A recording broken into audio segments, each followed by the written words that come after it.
హృదయపూర్వకమైన వందనాలు. నూతన సంవత్సర శుభాశీస్సులు తెలియజేస్తా ఉన్నాను.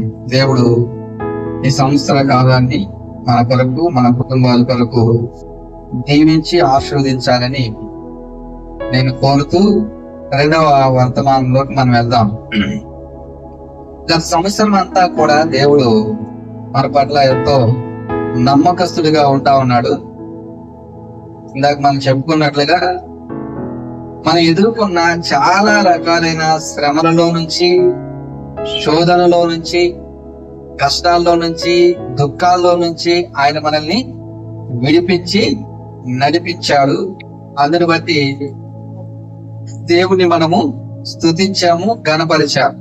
దేవా, 2025 సంవత్సరం సంఘానికి నువ్వేం వాగ్దానం చేయబోతా ఉన్నావు, మమ్మల్ని ఎలాగ నీవు నడిపించబోతా ఉన్నావు, ఎలాగ మమ్మల్ని కట్టబోతా ఉన్నావు అని ప్రార్థన చేస్తా వచ్చినప్పుడు దేవుడు చక్కగా ఈ 132వ కీర్తన 15వ వచనాన్ని వాగ్దానముగా సంఘానికి ఇచ్చాడు. ఏంటి చెప్పండి ఒకసారి. 132వ కీర్తన 15వ వచనం ఏమని రాయబడతా ఉంది? ఒకసారి చదువుతా ఉన్నాను.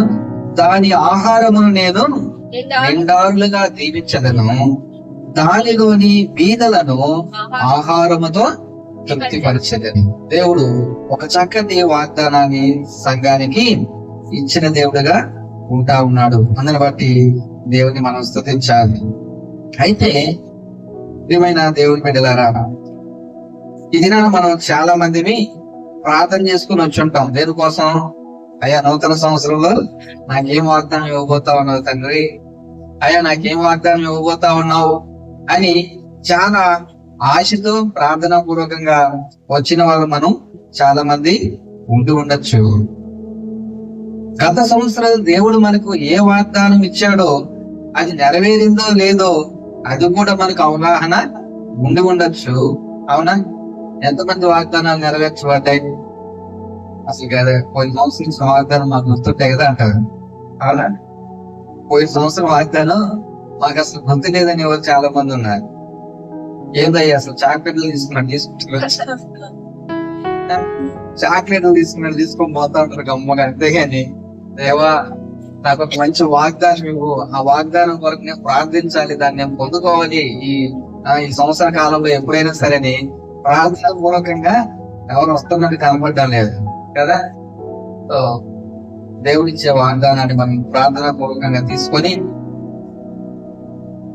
దాన్ని పొందుకునేంత వరకు కూడా దేవుని దగ్గర ప్రార్థిస్తూ మనం కనిపెట్టవలసిన వారంగా ఉంటా ఉన్నాం.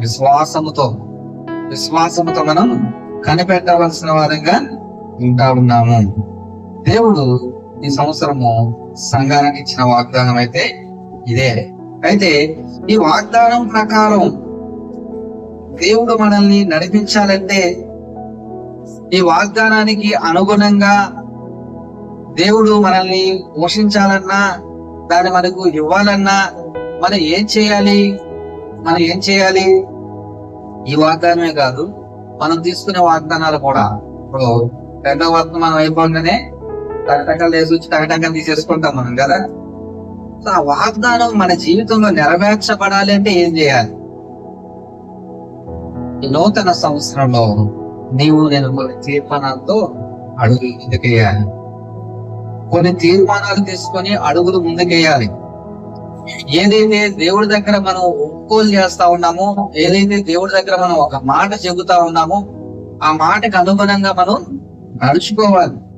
మన యొక్క జీవితాల్లో దేవుడు చేస్తాను అని చెప్పి చేసిన వాగ్దానం నెరవేర్చబడాలి అంటే దానికి మనం ఎలాగ నడుచుకోవాలో అలాగా నడుచుకోవాల్సిన అవసరం ఎంతైనా ఉన్నది. మనం అందరం కూడా వాగ్దానాలు తీసుకుంటాం. అయితే ఆ వాగ్దానాలు మన జీవితంలో నెరవేర్పులోకి రావాలంటే మనం ఏం చేయాలి? దేవుని యొక్క కనుదృష్టి మన మీద పడాలి అంటే మనం ఏం చేయాలి?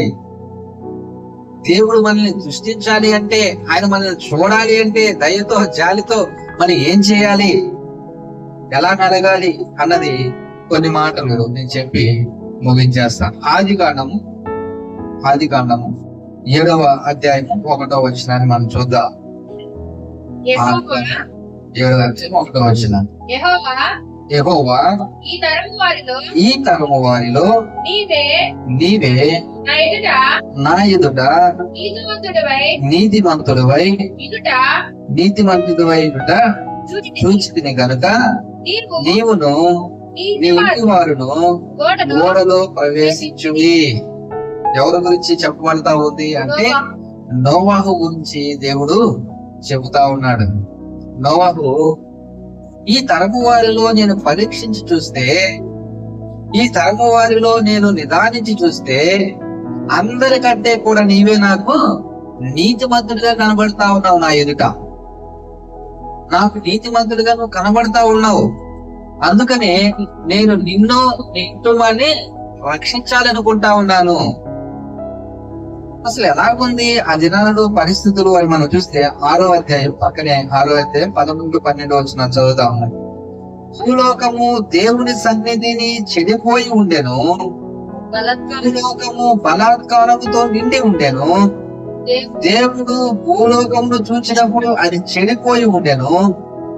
భూమి మీద సమస్త శరీరులు తమ మార్గములను చెరిపి వేసుకుని ఉండిరి. ఎక్కడ చూసినా పాడైపోయిన జనాంగం కనబడతా ఉన్నాడు. ఎక్కడ చూసినా చెడిపోయిన పరిస్థితులు కనబడతా ఉన్నాయి. ఎక్కడ మంచి అన్నది కనబడడం లేదు, నీతి అన్నది కనబడడం లేదు, నిజాయితీ అన్నది కనబడడం లేదు, పరిశుద్ధత అన్నది ఎక్కడా కనబడడం లేదు.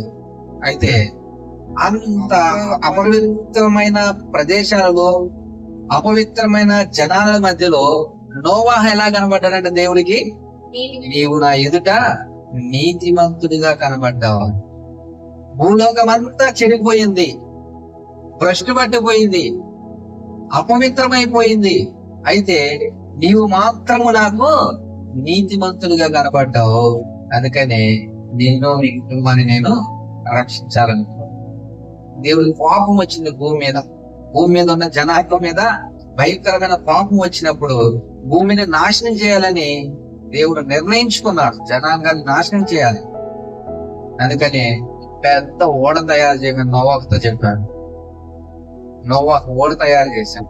ఆయన కుటుంబం ఓడలోకి ప్రవేశించింది. చిన్నవి మొదలుకొని పెద్ద వరకు, చిన్న పురుగులు మొదలుకొని పెద్ద పెద్ద జంతువుల వరకు అన్ని చెదలుగా దేవుడు ఓడలోకి ఎక్కించమన్నాడు. ఎక్కించాడు. ఒక్కసారిగా జలప్రలయాన్ని దీవించాడు. అరుస్తూ కేకలు వేస్తూ అందరూ ఎక్కడికక్కడికి జల సమాధి అయిపోయారు. కానీ నోవాహు మాత్రం బ్రతికిపోయాడు. నోవాహు యొక్క కుటుంబము రక్షించబడ్డది. ప్రియమైన సహోదరి, దేవుని యొక్క కనుదృష్టి మన మీద ఉండాలి అంటే, దేవుడు ఏదైతే చేస్తానో అని చెప్పాడో అది మన జీవితంలో జరగాలి అని అనుకుంటే మనం ఎలా ఉండాలి? దేవుడి దృష్టికి నోవాహు వలె నీతిమంతులంగా మనం కనబడాలి. చుట్టూ చెడిపోయిన జనాంగం ఉండొచ్చు గాక, మనం పనిచేస్తున్న చోట లేకపోతే మన పరిసర ప్రాంతాలలో భయంకరమైన అపవిత్రత ఉండవచ్చును గాక. అయితే ఎవరు ఎలాగున్నా సరే దేవుని బిడ్డగా ఉంటున్న నువ్వు నేను దేవుని దృష్టికి ఎలా కనబడాలంట? నీతిమంతులుగా కనబడాలి. నీతిమంతులుగా కనబడాలి. అలా దేవుని దృష్టికి మనం నీతిమంతులుగా కనబడితే ఆయన మనలను రక్షించే దేవుడుగాను, తప్పించే దేవుడుగాను, సహాయపడే దేవుడుగాను మన పక్షాన నిలబడతాడు. ఈ 2025వ సంవత్సరంలో మనం అడుగు పెట్టాము. ఈ 2025వ సంవత్సరంలో అడుగు పెట్టిన మొదలు పని దేవునికి నచ్చినట్లుగా, దేవునికి ఇష్టమైన వారంగా, ప్రియమైన వారంగా మనం బ్రతకడానికి నిర్ణయం తీసుకొని దాని ప్రకారంగా మనం జీవిస్తే ఈ సంవత్సరాన్ని ఎలా ఉంచుతానంటే దేవుడు నీకు నాకు ఆశీర్వాదకరంగా ఉంచుతాడు. ఆయన దృష్టికి యోగ్యమైనటివి మనం చేయాలి. ఆయన దృష్టికి ప్రీతికరమైనటివి మనం చేయాలి. ఆయన దృష్టికి పవిత్రమైనటివి మనం చేయాలి. ఏవైతే దేవుడు చూచి ఆనందిస్తాడో అవి మన యొక్క వ్యక్తిగత జీవితాల్లో జరిగించాలి. దేవుడు అసహించుకునేవి, దేవుడు మోసగించుకునేవి, దేవుడు బాధపడేటివి మనము మన జీవితాల్లో చేయకూడదు. ఈ నూతన సంవత్సరంలో అడుగు పెట్టిన నీవు నేను నిర్ణయం తీసుకోవాలి. ప్రభువా, నోవాహు వలె నేను నీతిగా బ్రతకడానికి సహాయం చేయి. నేను నీతిగా ఉండడానికి నాకు సహాయం చేయి. ఇదిగో ఆయన నీతిగా ఉన్నాడు కాబట్టి ఆ భయంకరమైన ప్రళయం నుంచి, అపాయం నుంచి నువ్వు తప్పించావు, రక్షించావు, ఆశీర్వదించావు. నేను కూడా తప్పించబడాలి, రక్షించబడాలి, ఆశీర్వదింపబడాలి. కాబట్టి ఈ సంవత్సర కాలము నేను నీతిగా బ్రతకడానికి నాకు నేర్పించు అని ఒక నిర్ణయాన్ని మనం తీసుకోవాల్సిన వారంగా ఉంటా ఉన్నాం. ఆయన ఎలా ఉన్నాడంట? 6:9 వచనంలో మనం చూస్తే అంతటి భయంకరమైన పరిస్థితుల్లో కూడా ఎలా ఉన్నాడంట? నోవాహు వంశావళి ఇదే. నోవాహు నీతిపరుడును, తన తరములో నిందారహితుడై ఉండెను.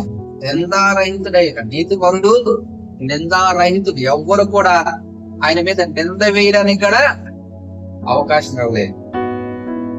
నింద వేయడానికి కూడా అవకాశం ఇవ్వకుండా అంత పవిత్రంగా, అంత నీతిగా, నిజాయితీగా ఆయన బ్రతికినట్టుగా మనం చూస్తా ఉన్నాం. మనం కూడా ఎలాగుండాలి?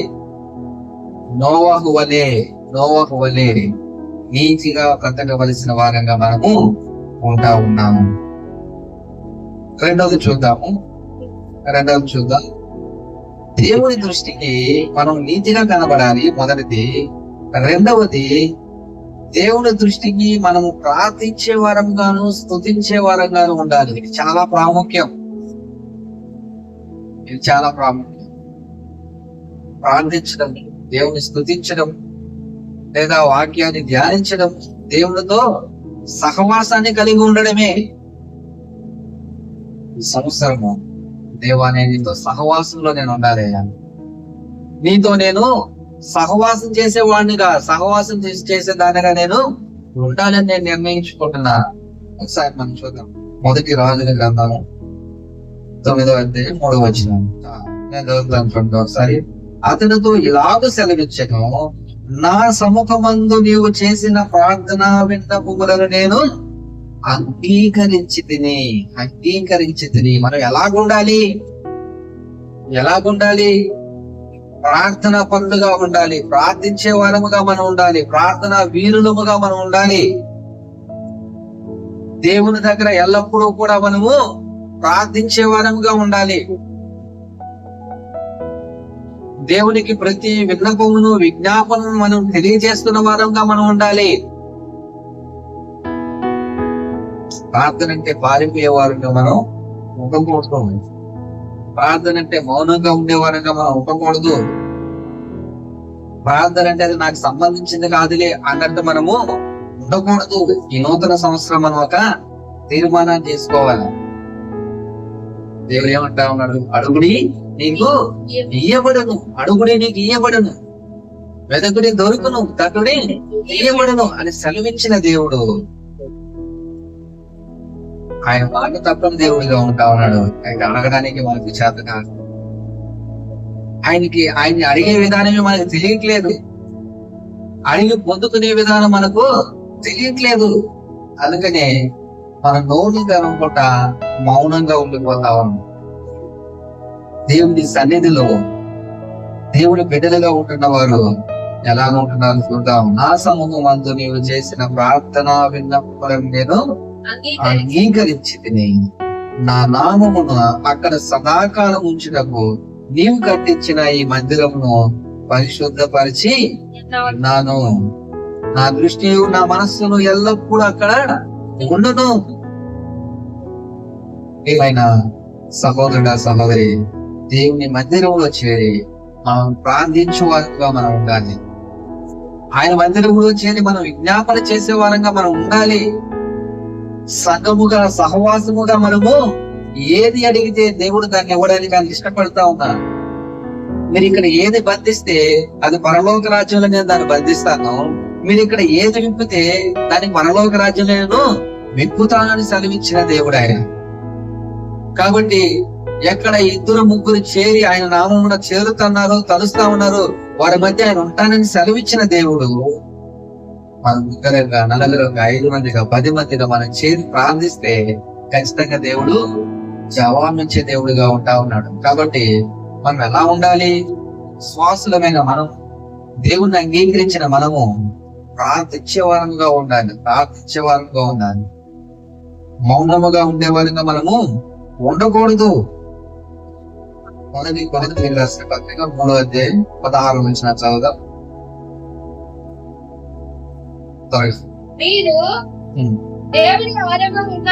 మీరు దేవుని ఆలయమై ఉన్నారని దేవుని ఆత్మ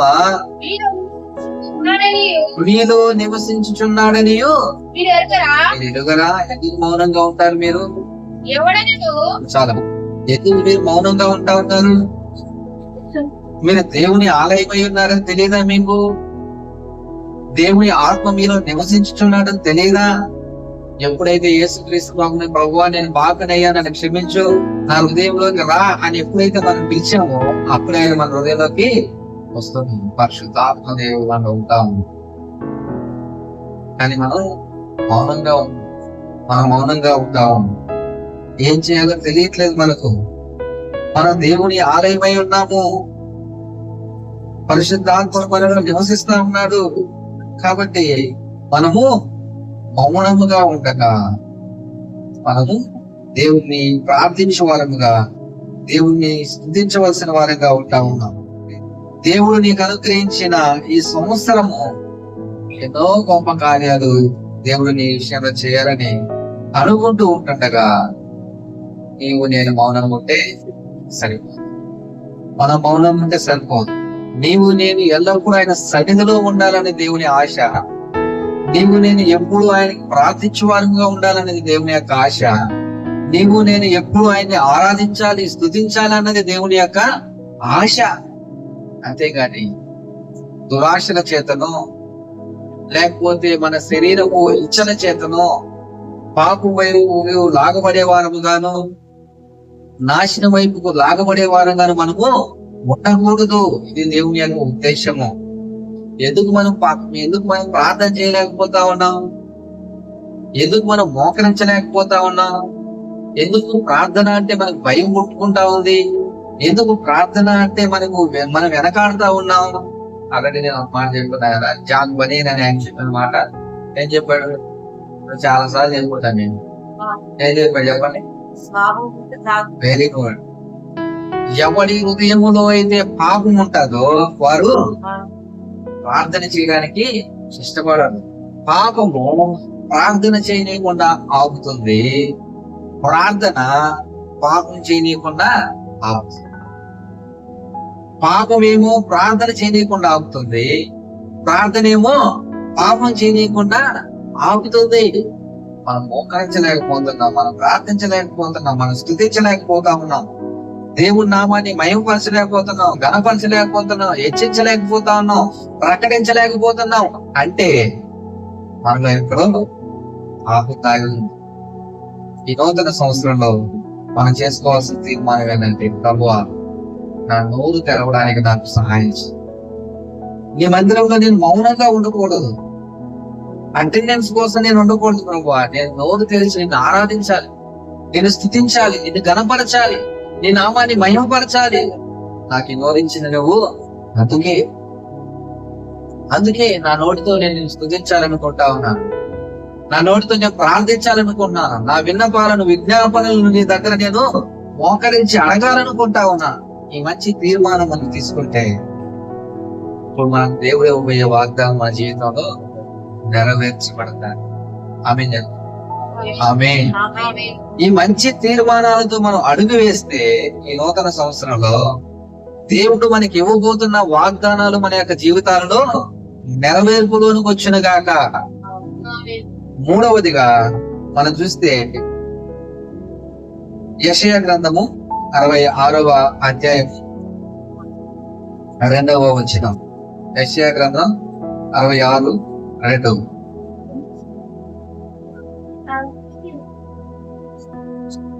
చదువు.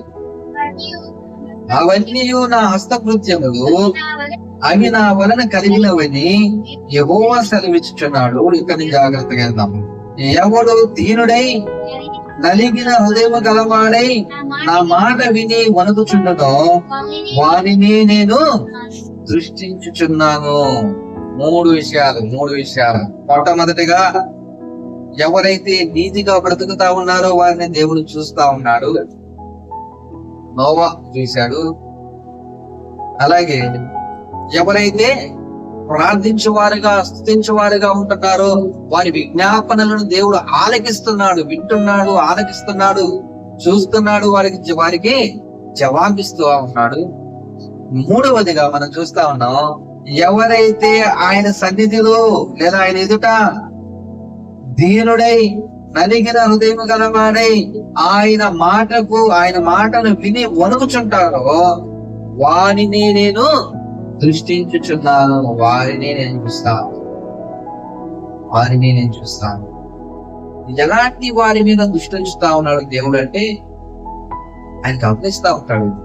ఎవరైతే దీన మనస్కులై దీనుడుగా ఉంటా ఉన్నారో, ఎవరైతే దీనుడుగా ఉంటా ఉన్నారో, దాని తర్వాత నలిగిన హృదయం గలవాడే ఉంటా ఉన్నాడు.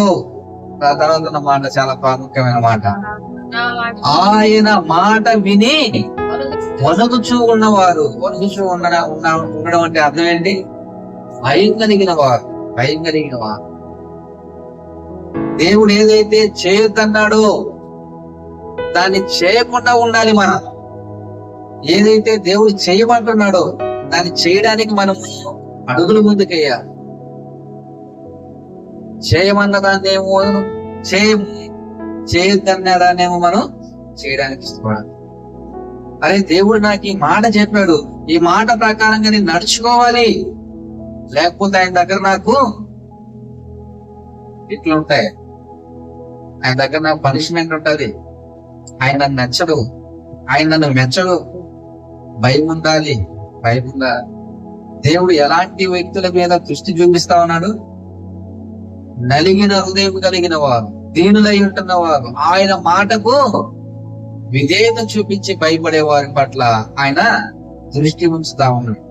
నూతన సంవత్సరంలో నా జీవితం అలా ఉండాలి. ఏమైనా సహోదరుడా, సహోదరి, మన జీవితం దేవుడి దృష్టికి అలా కనబడాలి. దీనులంగా మనం ఆయన దృష్టికి మనం కనబడాలి. మంచి హృదయం కలిగిన వారంగా ఆయన దృష్టికి మనం కనబడాలి. నలిగిన హృదయం కలిగిన వారంగా, ఆయనకు భయపడే వారంగా మనం కనబడాలి. అలాంటి వారి పట్ల ఆయన దృష్టించే దేవుడిగా ఉంటా ఉన్నాడు. దేవుడు నన్ను చూస్తున్నాడు అన్న భయం ఉండాలి మనకు.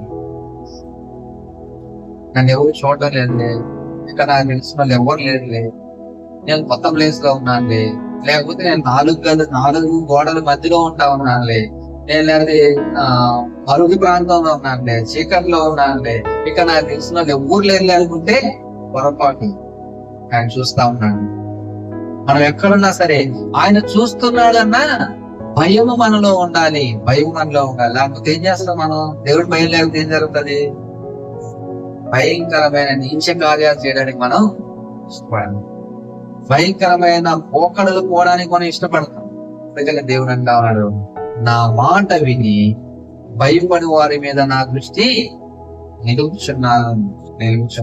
ప్రియమైన సహోదరుడా, సహోదరి, దేవుని యొక్క దృష్టి మన మీద ఉండాలంటే, దేవుని యొక్క వాగ్దానాలు మన జీవితంలో నెరవేర్పులోనికి రావాలి అంటే ఆయనకు మనము భయపడే వారముగా, ఆయన చెప్పింది మనము చేసే వారంగా ఉండాలి. కాబట్టి ఈ నూతన సంవత్సరంలో ఈ మంచి 3 తీర్మానాలు మనం తీసుకుందాం. ఈ 3 తీర్మానాలు తీసుకుందాం. ఏటా తీర్మానాలు చెప్పండి. ఫస్ట్ది నీతిగా మనం బ్రతకాలి. నోవహు వలె ఆయన ఎలాగైతే నీతిగా ఆయన తరము వారిలో ఆయన నీతిగా బ్రతికాడు, అలాగా ఈ పాప భూయిష్టమైన లోకంలో బ్రతుకుతూ ఉన్న నీవు నేను దేవుని దృష్టికి ఎలా కనబడాలి? నీతిగా కనబడాలి, నిజాయితీగా కనబడాలి, యథార్థవంతులంగా మనం కనబడాలి. వేషధారులాగా మనము ఉండకూడదు, అనీతిమంతులుగా అపవిత్రులుగా మనం ఉండకూడదు. నీతి కలిగిన వారంగా మనం కనబడితే ఆయన దృష్టి మన మీద ఉంటుంది, ఆయన మనకు సహాయం చేస్తాడు. రెండవది ప్రార్థించే వారముగా, స్తుతించే వారంగా మనం ఉండాలి. జాగ్రత్తగా విందాం. మొట్టమొదటిది నీతిగా బ్రతకాలి. రెండవది ప్రార్థించే వారముగాను దేవుని స్తుతించే వారంగా మనము ఉండాలి.